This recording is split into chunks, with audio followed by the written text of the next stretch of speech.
When you buy a home, typically now most people are either getting a 30-year fixed rate or they're getting a 15-year fixed rate, which means your principal payment and the interest are pretty much going to stay the same for either 30 years or 15 years. Now, property taxes and homeowner insurance is also included in your mortgage payment. It's called your escrow account.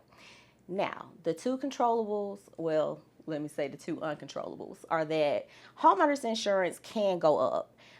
You always have the option to shop around to try to find a cheaper quote or a better quote.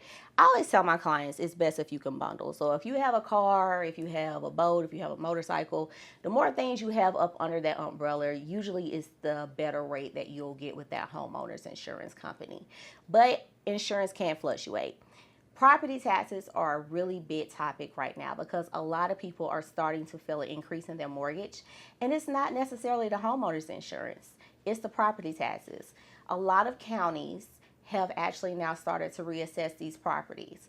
I know there were properties that I sold at least 5 years ago to where property taxes in that specific area may have been $1,500 and now they have doubled, so they're $3,000.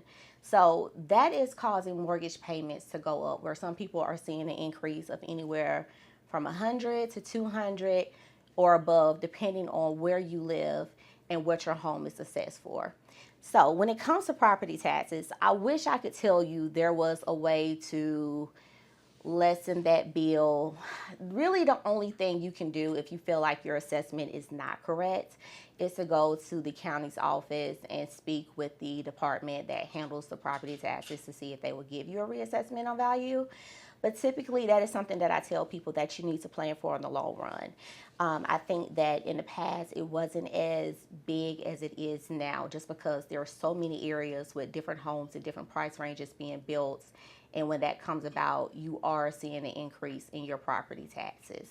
So definitely plan for that. When you're doing your mortgage payment, lenders usually have a set amount that, they have to allot for when it comes to your debt to income ratio. Always do what you feel comfortable. If you know that you can only afford $2,000 a month, ask the lender what price range is going to keep you there. Because, like I said, you have to prepare for these expenses as they come up.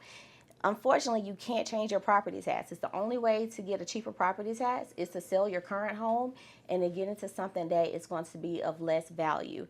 That's the only way to get out of property taxes.